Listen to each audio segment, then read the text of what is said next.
Bleach is a legendary manga. With about 130 million volumes in sales, you can't call it anything but a massive success among its peers. However, there's one issue I have with the series.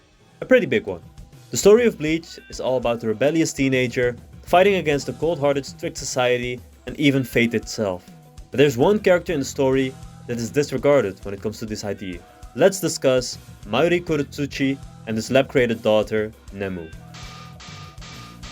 The problem with Mayuri. Mayuri is my least favorite character in all of Bleach. Not just due to his detestable personality, but also because of how he's handled in the narrative, which to me ruins the message of the story as a whole.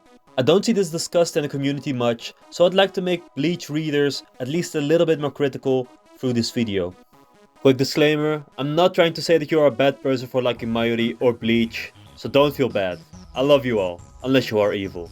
Also, this video will discuss some heavy subject matter such as sexual assault and torture, so be prepared. In a story, it is usually the protagonists that show who we are meant to root for. In Hunter x Hunter, Gon likes Killua, so we the audience too are fine with this kid who has killed a good amount of people for his job. He's not some evil villain, he's a friend who we appreciate. On the other hand, a villain like Hisoka is someone that Gon remains cautious of. Gon respects Hisoka for his abilities, but he doesn't see him as a friendly ally or as a good person. He sees him as a dangerous criminal. The story is sure to remind you of this whenever Gon and Hisoka encounter each other, and it also has Hisoka prove himself as a creep time and time again. This keeps it clear that the author wants you to know that even if Hisoka has some cool moments, Hisoka is still very much an evil creep. However, there's no scene where someone flat out condemns Hisoka for his killing, which isn't necessary since the story makes it clear that Hisoka is not a good person. And neither is there a scene where the manga lets him commit an act that you cannot dismiss as Hisoka just being Hisoka. For example, if Hisoka had killed Aluka, that would have crossed the line. Such a moment where a character crosses the line, I think that with Mayuri, it is his introduction where this goes wrong.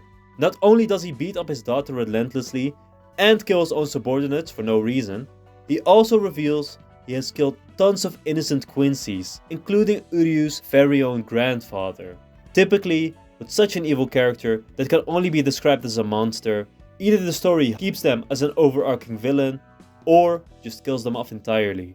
With Mayuri, it is a little different, however, as the Soul Society and him with it become allies to Ichigo and friends when the Arrancar arc begins. This is where a new problem comes in. The story has decided, by having Mayuri, even after crossing the line to becoming an irredeemable monster, the story still wants to make Mayuri a character who should be able to work together with Ichigo, Orihime, Chad, and even Uryu. Let's see if Mayuri is able to crawl back from the line that he has crossed. Let's first look at how the story judges Mayuri for the evil he has committed against his victims, in particular breaking laws of Soul Society and his relationship with Uryu and the Quincy's. Mayuri, the evil scientist, like most Soul Reapers, is initially introduced as an antagonist. Unlike most of the other Soul Reapers, Mayuri has actually committed crimes and is still doing so. Really, this guy is framed as working alongside the Soul Society mostly for his own gain. He's not afraid to sacrifice the lives of his own subordinates, who he blows up to attack our heroes, and this lack of sympathy extends to his own daughter. Okay, an evil antagonist, alright, that's not uncommon.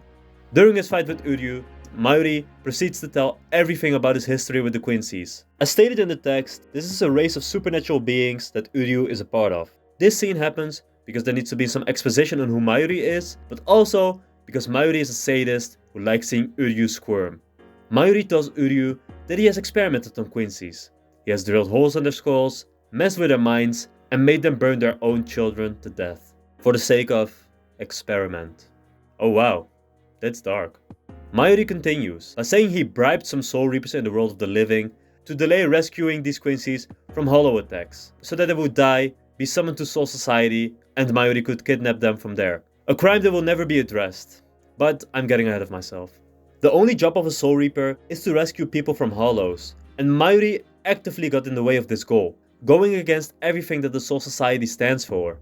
Imagine if Ichigo today heard about how Mayuri purposely let Quincy's get killed by hollows so that he could use them for research. Super reminiscent of what ended up getting his mom killed. But I digress. Mayuri ends his genocidal monologue with something that is dumb writing, but simultaneously is pretty funny.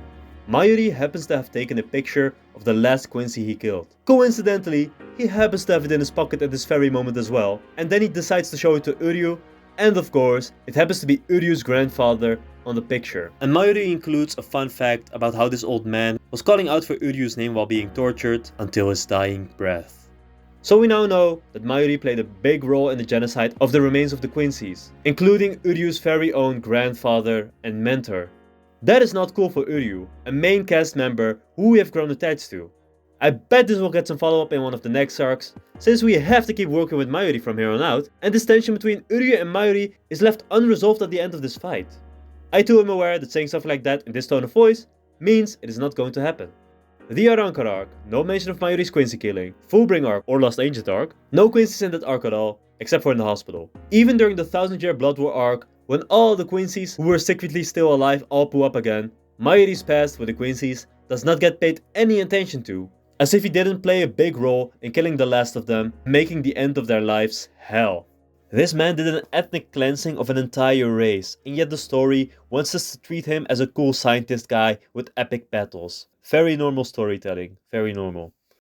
Dialing back a bit, let's look at how the story handles Uryu and Mayuri meeting once again in Hueco Mundo during the Arrancar arc. That battle I talked about in the Soul Society arc ended without the two resolving their conflict. But now, in the Arrancar arc, the heroes are forced to work together with the Soul Society. Wowee! Former foes are now our allies! Of course, this includes Mayuri and Uryu, who are pit against the evil scientist Seziale Poro. Putting Mayuri and Uryu together for this fight against the other scientist guy is a great choice. And this can lead to a great conclusion for the two characters, now that they are forced to work together. Maybe we can have the two rely on each other to beat this indomitable foe they face, coming to an understanding where they can accept each other's existence, even if Mayuri is pretty unforgivable. Unfortunately, nothing like this happens. Instead, the worst possible decision is taken. Mayuri is made to look cool during this fight, while Uryu is portrayed like a dumbass who has no idea that Mayuri's master plan is all going according to Keikaku. The genocidal maniac is epic, and the victim of his crimes is just a silly baka. This is pretty telling of how the author wanted to portray Mayuri and his crimes moving forward. The crimes are entirely ignored during these chapters, and how Mayuri and Uryu's conflict gets resolved is quite weird too. Uryu pretty much joins the rest of the cast in being fine with Mayuri's general presence after this fight is over. Uryu uses this Mayuri-produced anti-Arrancar weapon against some other guy to help out Ichigo, which is how the story wants to signify Uryu being fine with Mayuri now. Even though Mayuri has shown himself to be despicably evil to Uryu and to generally anyone who he interacts with, even during this fight. Mayuri calls Uryu an inferior creature and nobody challenges him on that. It's to be treated as a silly remark or as something that holds truth to it. What the hell? Feels very tone deaf to have Uryu accept Mayuri when during this entire encounter, Mayuri still acts like an asshole towards Uryu. Hey, as long as Mayuri can help beat the scientist guy and give Uryu an anti-Arrancar weapon, then the torture, abuse, and murder is just one under the bridge, you know? Shit happens, you know? Shit happens. You know, it's fine if somebody murders and tortures your grandfather and mentor, as long as they have some high-tech gadgets to give to you to make up for it. Uryu was ecstatic when he got gifted a Mayuri iPad on the anniversary of his grandfather's death. This is where the feud between Mayuri and Uryu ends, or rather, this is where it is laid to rest, and forgotten, never to be touched again in the entire story. Cool story, Bleach. Then, for the 1000-year Blood War, in this final arc, the Queens are back, and they treat Mayuri like he's just another Soul Reaper, and Mayuri treats the Quincy's as just another enemy, not like a race of people that he has experimented on and killed many of. The story tries to rectify this by making it so that the new Quincy army wouldn't care about what happened to their peers, because they consider themselves the chosen ones, and they do not care about the other Quincy's. What I have to say to that is that there were definitely still Quincy's in the new Vandenreich army that cared about their status and found pride in their Quincy heritage, such as Baz B. Also, Uryu cares about the Quincy's, so we the readers care too, okay? Mayuri's history with the Quincy's is the only detailed, reliable information we get on the Quincy's for 500 chapters, so it's natural for the reader to expect this to be brought up when the Quincy's return. Instead, the known history of the Quincy's gets twisted a lot to tell a different story than what we were told about before. And not to forget, Uryu's cute grandfather was killed by Mayuri, bros. He was literally calling out Uryu's name as he was dying. Can't get more sympathetic than that, man. The story does not care about doing the Quincy's or the grandpa of our beloved Uryu right. Fantastic, Bleach. Fantastic. Bleach-tastic, Eve. It would have been cool to see Mayuri specifically targeted or even killed to show how serious the Wanderreich is about their grudge to the Soul Society. It is just a missed opportunity for Mayuri's history with the Quincy's to not matter at all in the Quincy arc.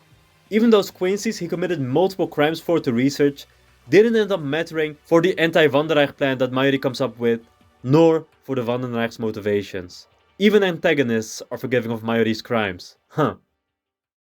Mayuri did so much fucked up shit to get something out of his experiments on the Quincy's, and got nothing out of that, but during this 1000-year Blood War arc, he literally first shows up in the war with Arrancars that he has experimented on, and he does get something out of that. So even if you want to think, oh yeah, he did all of these evil experiments, but he got nothing out of it, because in the world of Bleach you don't get rewarded for doing evil fucked up shit. He literally does evil fucked up shit to a different race in this arc, and he does get rewarded for that. So what does that say about the story? Oh, it's okay to experiment on other races, but only if it's on Arrancar though. If you experiment on Quincy people, yeah, that would make too much sense for the plot. That would be too convenient, so no doing that. But if it's on Arrancar, yeah, that's all fine. That's all good with me. What the fuck?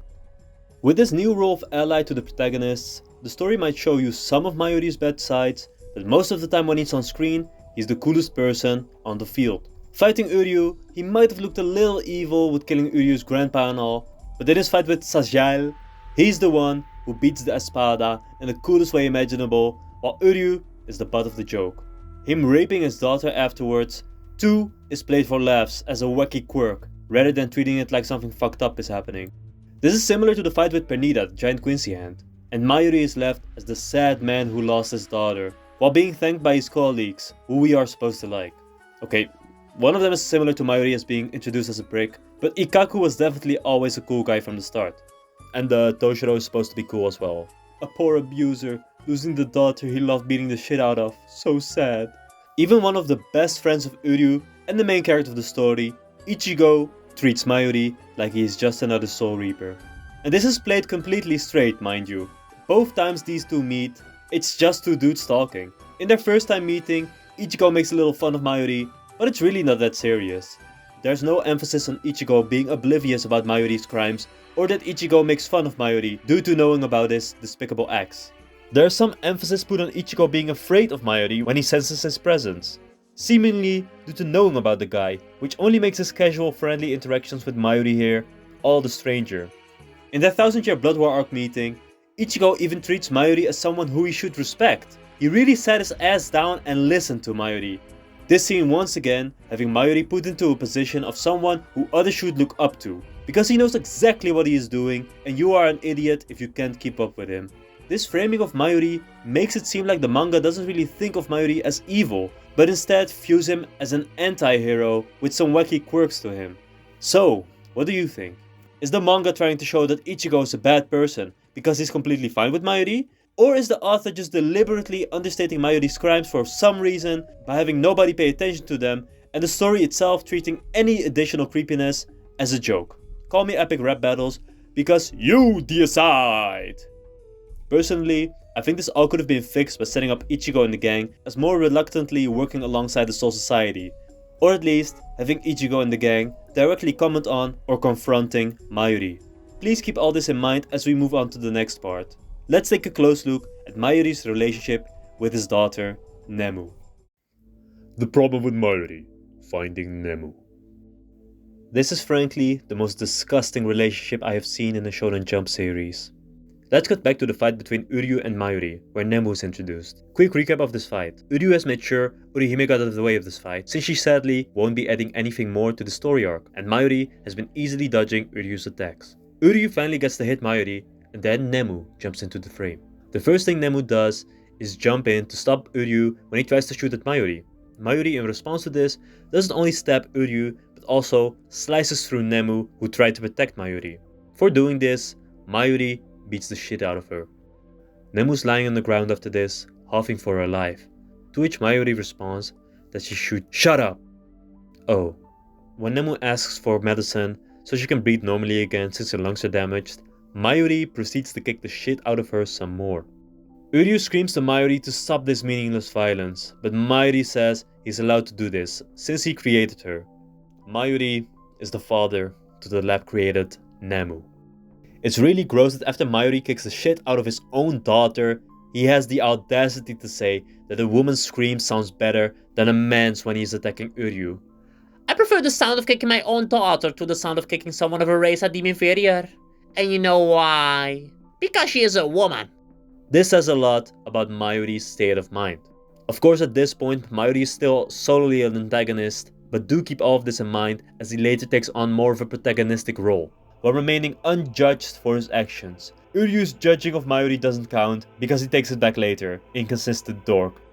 For a better sense of what is happening in these panels, I tried to find anime clips that adapt this chapter, but it seems that the anime sort of censored Mayuri beating up his daughter, where it is not fully animated, but instead is depicted as a slideshow with sound effects, because, yeah, I certainly do believe that they wouldn't be able to show domestic violence like that on children's television, you know?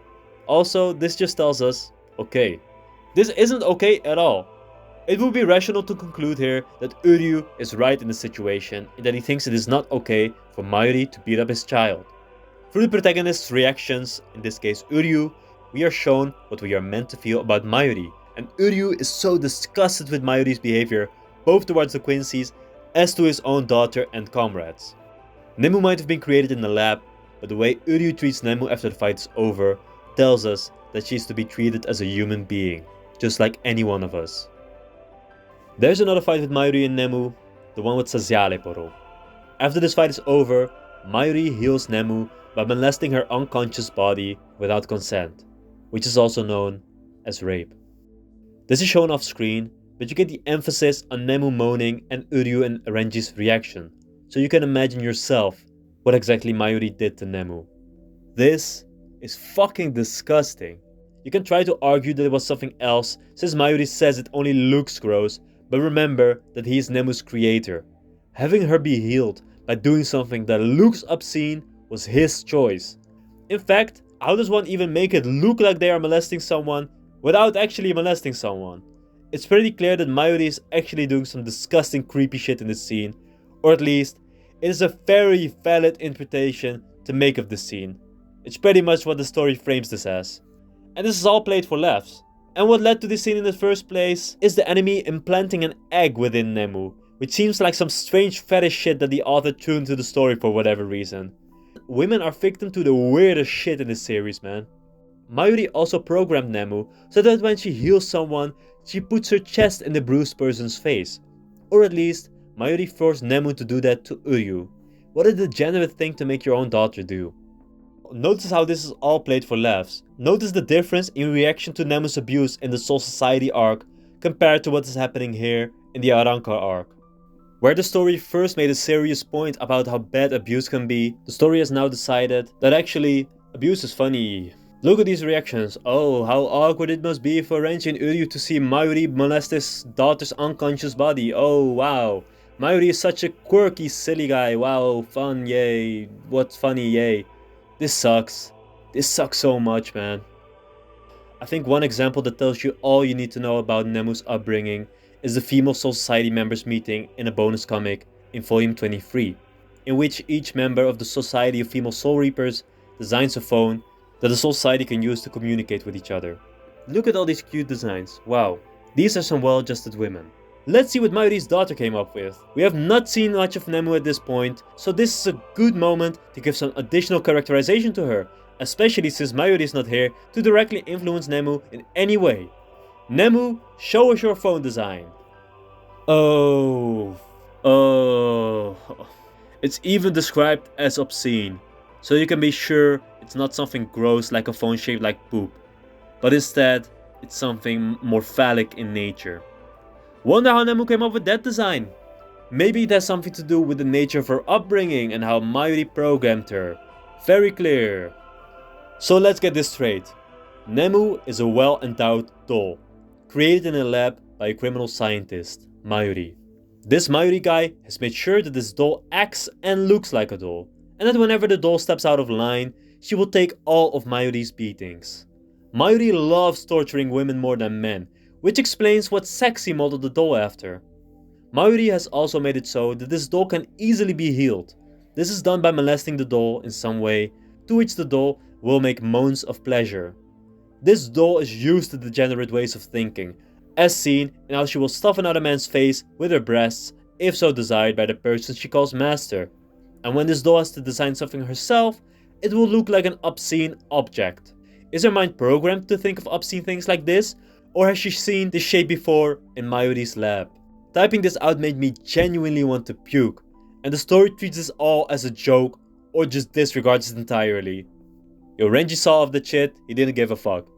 There's actually one character who has called out Mayuri, but it was before Mayuri was even introduced in the series. In chapter 9, yes, that early, Rukia calls out Squad 12 for creating Gigai that aren't muscular enough, since they all only focus on legs and boobs. Well, if that ain't some foreshadowing and clear characterization. This is the only time Mayuri is ever called out in the entire manga though, and even here it's kind of treated like a joke. It's funny in some sense how this was set up so long ago, but it's mostly deeply pathetic. The problem with Mayuri and Nemu. I will be honest, Mayuri's first appearance with all the crimes highlighted there, and now the sexual harassment here, left such a bad taste in my mouth. Okay, sure, Mayuri is a villainous bad guy character. Him happening to take on a protagonistic role is just a matter of circumstance. That is fine.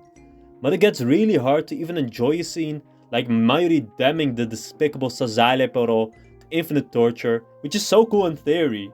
But when it is front and back loaded with super disgusting stuff, it just sucks that the story makes me want to cheer for this guy. They really make it hard to ignore that Mayuri is a disgusting degenerate character that nobody in the story has anything bad to say about. Framing Uryu like a massive loser and Mayuri as a massive W taker is just a really weird decision. Even when the story appoints a new leader for Soul Society, Shunsui is still like, yo, if we use evil to beat evil, then I don't consider it evil, yo. I'm referring to Aizen, by the way. Wait, Mayuri who? Even while saying such lines, Mayuri is completely off of Shunsui's radar. The story could have done a better job highlighting this darkness of Soul Society. Like if we got even one explicit scene of any captain being like, you know Mayuri, despite torturing those people in your lab and killing your subordinates, I like you. Let's go going together or something, yo. That would go a long way to show us how Soul Society feels about Mayuri and how dark of a system that world functions in, instead of letting inaction do the talking. In a story full of crazy eccentric personalities, the way it shows people being fine with an abusive criminal maniac is them not reacting to it?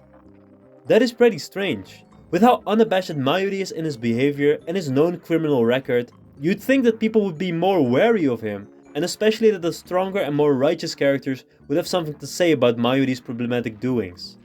This monster is pretty much introduced by killing innocent colleagues of the Soul Reapers we follow.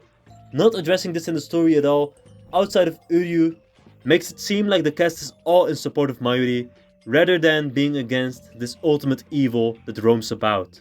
The closest thing we got to characters actively approving of Mayuri, in spite of knowing what he does, is in his next fight, known as Baby Hold Your Hand, or the fight with the Giant Soul King / Quincy Hand. I'm just gonna call him Giant Quincy Hand. First of all, I want to talk about the outfits that Mayuri and Nemu wear at the start of this arc.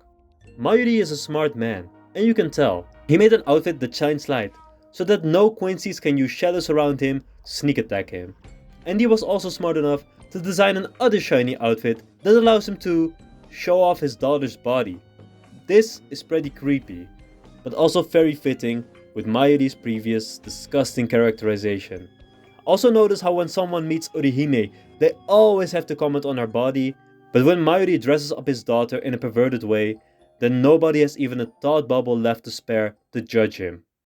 With this setting the mood, it's time to go onto the Giant Quincy Hand fight, and this is so dumb. In short, Mayuri and Kenpachi face this godly hand, who immediately incapacitates Kenpachi. Mayuri, however, is prepared for this as always, because he is the coolest guy ever according to the story, and now a battle between science and divinity begins. But here's the twist, it isn't going well for Mayuri this time around, and he's about to get hit by an arrow. What? Nemu jumps in to help Mayuri, wow!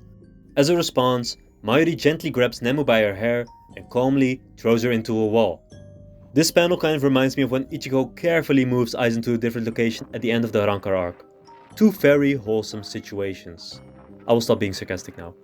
Mayuri says it takes too much effort to build a new Nemu, hence why he is protective of her. Mayuri then calls Nemu by her full name, Nemuri Nanago, which is a pretty endearing way to refer to Nemu, as it is what she was referred to back when she was just a little kid. How cute! Is what I would say if Mayuri did not just throw Nemu into a wall by her hair and then told her to stop thinking for herself. Women's rights for the win with that one, am I right? She gets told she can only die when Mayuri orders her to die, shown clearly how Mayuri feels about her. This is the worst tsundere act I've ever seen. The story wants you to think that Mayuri cares about Nemu in some twisted way, but it gets hard to relate to this when Mayuri has always treated Nemu worse than garbage. From here on, Mayuri becomes fine with using Nemu. He thinks he knows enough about the giant Quincy hand to fight him now. And while that plan does work out, it is not enough, and now Mayuri is once again in danger. So Nemu jumps to his protection once more. Small flashback here, we get some insight into Nemu's creation. She's the 7th in a line of experiments by Mayuri to create a soul that functions on the level of a Soul Reaper. Akon claims that everything that Nemu does, such as learning and growing like a regular person, is like living a dream to Mayuri. Nemu, to Mayuri, living with you is a dream come true. Are you sure about that, Akon? All those beatings were Mayuri living out his dream? This flashback provides the only panel in the whole series that shows Nemu acting like a normal person, since she is just a doll to beat up for Mayuri otherwise. With this flashback, it now becomes clear that this fight is going to end with romanticizing Mayuri's abuse towards Nemu. Nemu then saves Mayuri. She gives a speech about how grateful she is for Mayuri, and after that sappy flashback, she realizes her love for Mayuri is so strong that she's okay with putting herself at risk for his sake. She's been doing exactly that from the moment we met her, but whatever, let's act like we're breaking new ground here. Nemu does a big blasty attack against the big Quincy hand, which ends the volume. Then you go to the store, buy the next volume, only to see that the Quincy hand survived and that Nemu is dead. Aha, yeah. For Mayuri, this is quite a moment of despair. Sazyal even shows up to mock him, as Mayuri is seemingly in complete shock. But then Mayuri comes to his senses, because the Quincy hand eats Nemu, and Mayuri had planted the growth cell in her so she could learn and grow, pretty much. And due to that growth cell, the Quincy hand grows to death. So Mayuri creating an experiment that grows, rather than striving for perfection, wins him the battle. A win for Mayuri at the cost of dehumanizing and killing off Nemu. Aight Bleach, aight. After all of this degeneracy, Toshiro, Yumichika, and Ikkaku thank Mayuri. Thanks, abusive genocidal maniac. Your transgressions will not go to waste. But it's kind of futile to have such a scene this late into the story, if it's trying to show that now the Soul Reapers do accept Mayuri somewhat. Which is weird, seeing as at this point in the story, everyone is already treating Mayuri like he's not much worse than the other people among the Gote 13. In fact, I'm not sure if I can even count this as Ikkaku and Yumichika and Toshiro being fine with Mayuri while also knowing his misdeeds. Since once again, that part of Mayuri being unlikable is not really emphasized here to the reader nor to the other characters. Like, Mayuri slammed Nemu into a wall, but nobody really paid any attention to that. Not the characters, and there was not really any additional emphasis on Nemu being in pain or whatever. So they're treating it as something that is to be expected or something that is just normal. So lame. So lame. After this all, Mayuri has a little sentimental moment to himself, thinking about how proud he was of his experiment, while Nemu is shown naked because that is very fitting for this moment of sentimentality, yes. These proportions here are a fun little throwback to Rukya's line from chapter 9, am I right? And fun fact, this is the final panel of Nemu in the story too. So yeah, Nemu ends up dying due to loving her abusive parent for the little love Mayuri has for her according to Akon.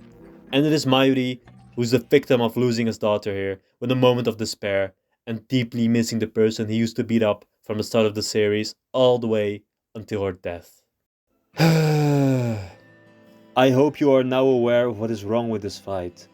Nemu's death and Mayuri's grief are a glorification of abuse.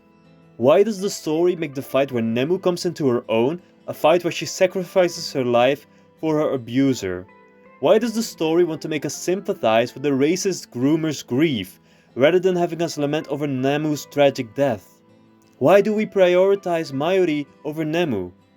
After Nemu explodes, The focus is solely on Mayuri being a sad man until we see Nemu's final panel in the story, in which she is naked. Why does this story think we want to see this poor abused child naked in the presence of her abuser? I think this is a disgusting storyline to include in a comic made for children. Imagine having been abused yourself and then reading the storyline where the abuser is the one who the story tries to make you feel sad for. Hell no, man! To all people who are stuck in a similar situation as Nemu, please reach out for help. Even if it is difficult, please reach out for help. Because this is not normal. Don't believe what Bleach wants you to think. This is not normal. It should not take the death of a child for a father to realize abuse is wrong. Nemu deserves the world and Mayuri deserves jack shit. Sadly, Bleach does not seem to agree with this sentiment. That got a bit heavy, but such a tone is necessary for such a heavy topic. I want to now look further into how Mayuri is framed within a 1000-year blood war outside of the giant Quincy hand fight. I just want to say now, I do not think that the concept of Mayuri is inherently bad. Mayuri being this evil guy who does some morally questionable things that lead to great results and people being grateful to him because of that is cool. The problem is that unfortunately the story of Bleach is not good at making it clear that his actions are evil, as it loves to revel in his degenerate behavior no matter what, and the story gives him some scenes that try to paint him in a different light than one would expect. Mayuri becoming more of a heroic figure and showing pride in his role as a Gotei 13 captain, it could have been interesting if it didn't conflict with his previous actions in the story, putting emphasis on Mayuri's enjoyment of beating on weaklings instead of making it clear that he is still active here in the story, active during the Arrancar arc, to protect the Soul Society. The pride in his role as a captain in the final arc feels like it comes out of nowhere, as it wasn't emphasized much in the arcs prior. We don't know why his attitude changed like that, since it's not like his fight with Uryu or Saziel awakened something within him regarding his relationship with the Soul Society. Ichigo also couldn't have played a factor here, since Mayuri consistently hates Ichigo as a person. Like the scene during the Arrancar arc, and also he was one of the only captains who didn't help out with getting Ichigo's powers back. You can also interpret a panel like this as if Mayuri is lying or being a hypocrite, but the way this panel is framed makes it look like the author wants you to think Mayuri is saying something profound here, or something that is of substance, pretty much making the reader think that Mayuri has a point in this situation. Or how about this scene, where Mayuri has to scold Ikkaku about how his squad has gone soft, and Mayuri is the only one here who is actually following Yamamoto's will. There's nothing about this scene that makes it look like the story wants you to think that Mayuri is being sarcastic or hypocritical here. It is a scene drawn to evoke a sense of seriousness and truth. This is very consistent with his perfection speech scene, which is also to be taken seriously, and is a decent scene on its own, although it's front and back loaded with degenerate crap, which just sucks. In a 1000-year Blood War arc, the story is straightforward in framing Mayuri as a nearly entirely good person that we should respect and look up to, while at the same time still not addressing his crimes within the narrative. Just forget about all that weird stuff from earlier. Look how badass Mayuri is in the here and now. But the thing is, those tortured dead Quincy's won't forget. Nemu won't forget. And the readers, well, we won't forget either. I mean, unless you did. We'll discuss another glaring moment like these a bit later. This whole framing of Mayuri has caused confusion among readers. I know many people who started liking Mayuri in the 1000-year Blood War arc because they thought he finally started fighting specifically for the Seirete or the Soul Society in this arc, rather than doing it just to protect his own hide and to get a little bit of a sadistic kick out of it. But that isn't the case based on his character progression so far. And if it is intended to be the case that Mayuri became somewhat more of a heroic personality, then that development makes no sense within the narrative. Mayuri consistently dislikes Ichigo, so he couldn't have been inspired by him to do better like others did, such as Yamamoto or Byakuya. And Mayuri's battles so far did not seem to make any improvement when it comes to Mayuri's sense of duty. There's no reason to believe Mayuri changed, yet the story insists that he did by framing him in this certain way. He also seems to be taking a more mellow approach to raising the new baby Nemu at the end of the story, and during the Hell Arc chapter, where he continues to serve as comic relief. Wow, he certainly learned his lesson after all that abuse got Nemu killed, but he's still a funny guy to have around. Haha, I'm Renji. Yo Renji, all I'm gonna say to you is, keep the family away. So yeah, the ideas are interesting indeed, but I don't think they were executed well. at all. So we now ask the question, what could be changed? So, what could be changed to make Mayuri fit better within the framework of the series, without making the entire cast look like oblivious dummies who don't know what's going on? I've come up with a few scenarios pertaining to the Thousand Year Blood War arc in particular. Something I think could have been interesting for the story is Mayuri dying, not just because I would like it, but also it will fit the themes of the Thousand Year Blood War arc. In it, Ichigo catches up with the truth about himself and gains a second sword. Yamamoto is forced to face the kind of person he has been through Yuhaba's attack on the Serete, and he finally gets punished for still acting the same way as he did back then, needlessly humiliating Yuhaba and using corpses to beat him, breaking the rules of the Soul Society he leads by bringing back those who have died with his Bankai. And this is what leads to his death. Like Yamamoto, in this alternative scenario, Mayuri would be punished for his previous crimes, and his arrogance would be his downfall. Remember, Mayuri discovering that Uryu is a Quincy made him act all arrogant as he did back then. So seeing a whole army, now that he knows what a complete Quincy is like, would get him in over his head for sure. And he definitely did, as we saw during the arc itself. Let's go back a little bit. The arc starts with Mayuri committing the crime of killing innocent Soul Society civilians, and Yamamoto being mad that Mayuri didn't ask for permission to commit said crime, since Yamamoto would have allowed it anyway, but he doesn't like when Mayuri does it on his own. The scene then makes it so that Mayuri gets to blame Yamamoto for Mayuri having to kill the innocent Soul Society civilians, because it's Yamamoto's fault that Yuhaba is still alive, and the situation only came to be because of Yuhaba invading Hueco Mundo. And Yuhaba being here only came to be because of Yamamoto. Once again, Mayuri is treated like the beacon of knowledge and rationality in this scene, while Yamamoto is a dumb old man who made a dumb mistake. That whole Chad versus loser thing I was talking about earlier. Mayuri never has to pay for this crime of killing civilians, by the way.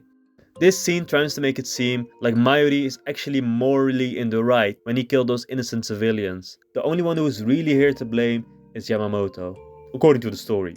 In an arc where the first war's most horrific loss was Soul Society's many random innocent ground soldiers, then why does the story wave away the innocent people that Mayuri chose to murder before the war even started? These two guys are criminal buddies who should go down together. Yamamoto, who we never got to see the cruel side of, aside from against Yuhaba, and who is explicitly humanized over the course of the story and in this arc in particular. He becomes the victim to consequences. Meanwhile Mayuri, who brags about his war crimes and sadism, and who is also a creepy father and murder of innocent civilians and colleagues, well, he gets held a hero over the course of the arc. Double standard much? Like, come on bro. When you think about it, the Wandenreich killing Mayuri would not just fit the themes, but it would also be a perfect showcase of the Wandenreich attacking the corrupt fundamentals of the Soul Society. Since Mayuri is pretty much the figurehead of what is wrong with the Soul Society, even if the story treats him rather lightly. In this place where criminals are made into leaders, the Quincy's will ensure that justice is delivered. It will make him a little bit more of a grey area antagonist group. That's what we like to see in Bleach, right? And it's much better than making it seem like the Soul Reapers were actually right in killing off the Quincy's. Maybe the Quincy's were wrong overall, but killing Mayuri would have been justified and shown their main goal in the story in a clear and striking way. Mayuri's death would also allow Nemu to grow on her own. Released from the shackles of abuse and control, she could find her true self, instead of the weird direction her character goes in later. Still don't know why they wanted to glorify abuse that bad. Perhaps she could come into her own fighting the giant Quincy hand, and even unlock her Zanpakuto and Shikai as a sign of her growing up to become her own person. This girl definitely deserved better than what she got. As we talked about before, disobeying Mayuri's orders to protect him is not as big of a character development as the story would like you to think. Being able to fight for herself is an actual change that would occur to her character, and a very welcome change at that. It would be a nice ironic sort of punishment for Mayuri too. He wanted to create a person that would endlessly progress, and seeing that Nemu could only progress further without this restricting and abusive behavior around is the best kind of lesson you can teach a controlling douchebag creep like him. Just in general, what do you think fits the themes of Bleach more? Accepting your abusive parents no matter what, because they are still your parents? Or learning to grow past your abusers, removing those shackles, and letting yourself decide how you want to define who you are? You be the judge. Another theme of the Thousand Year Blood War arc that Mayuri's death could serve is that teamwork is important. Like you got Shunsui working together with Nanoo, Rukia working together with Byakuya, and even Ichigo working together with Aizen himself. You can't make it more clear than that. Also, Uryu's storyline in this arc pretty much ended up being Yo Uryu, you're a homie, but don't do stuff without your nakama, cause that ain't cool.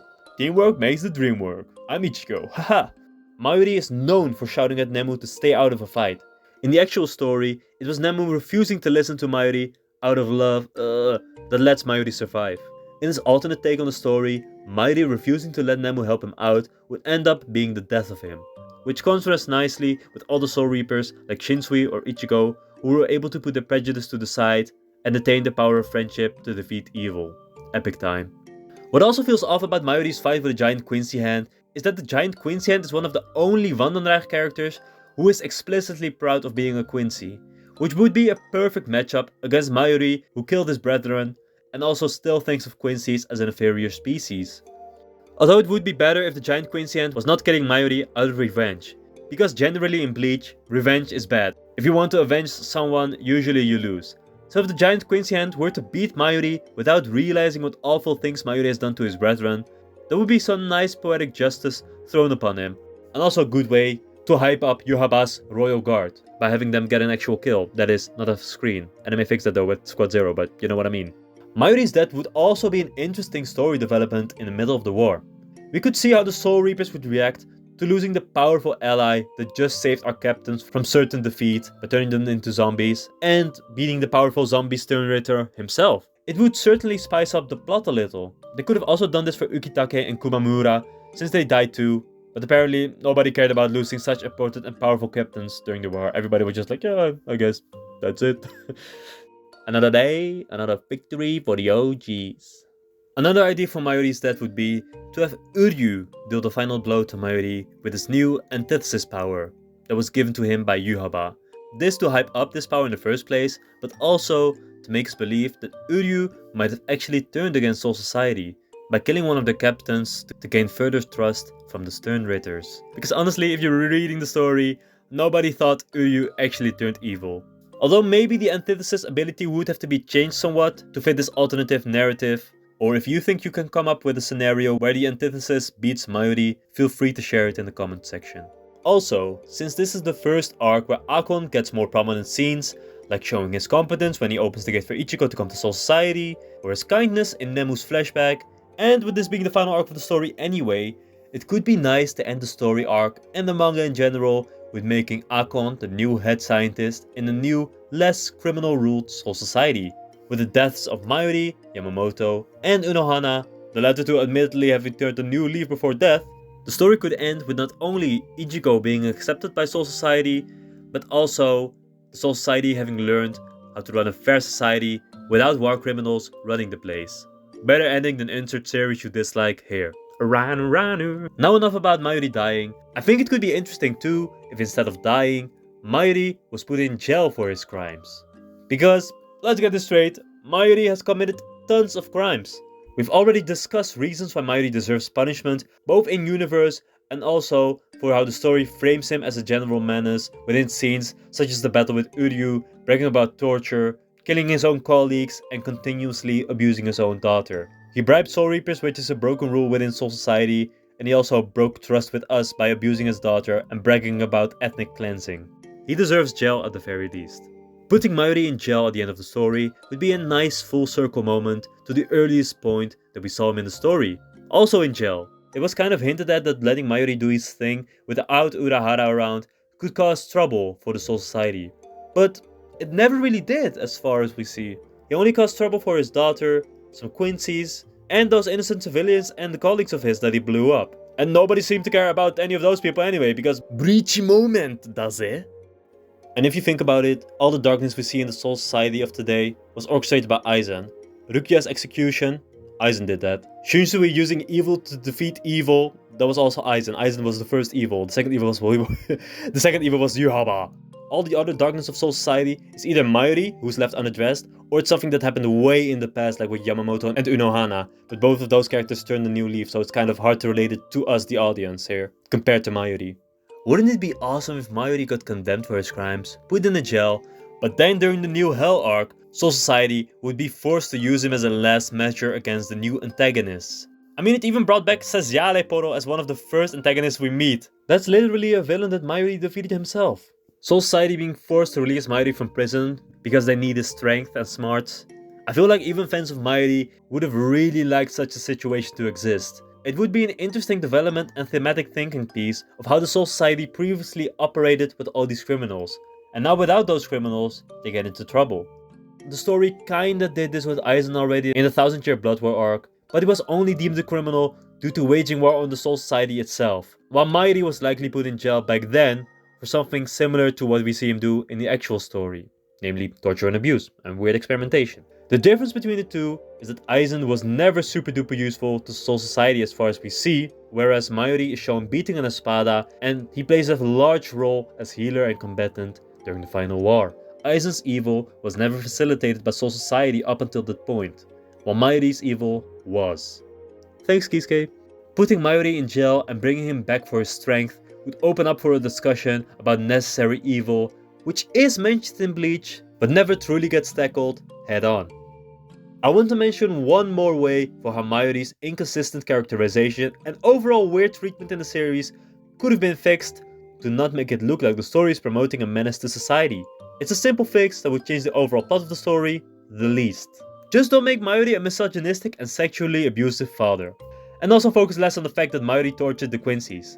If Mayuri only said that he killed the Quincy's and was a bit more subtle in his enjoyment of that fact, then it would come across as much less unforgivably evil to the reader than Mayuri literally showing Uryu that he tortured and killed his grandfather. Just remove that shit entirely because it's so freaking contrived. Why did Mayuri happen to kill Uryu's grandfather last, and also you took a picture of him that he keeps in his pocket at all times for some reason? What are we even doing here? And Ichigo is buddies with him, which is just insane.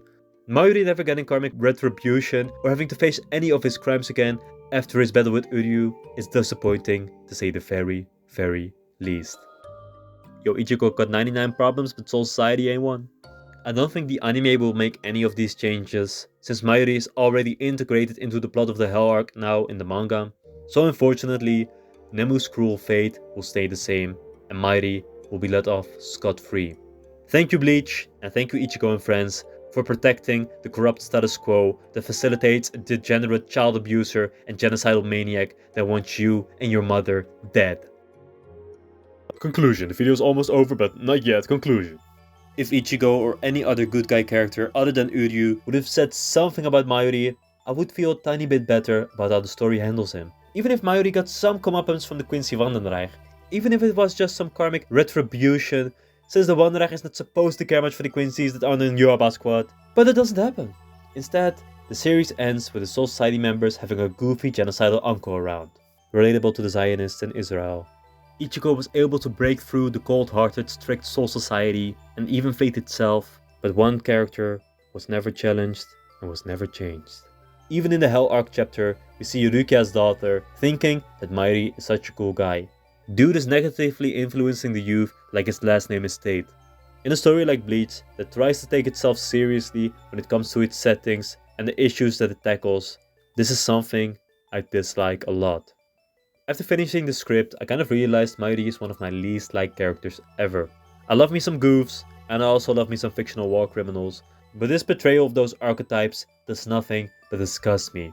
A sadistic person who tortures for fun, hates women, is physically abusive, is sexually abusive with someone who we are meant to consider as his own daughter no less. He bribes colleagues to not do their literal God-given jobs so he can put people in fatal danger and torture them for the sake of experiment, his own ego.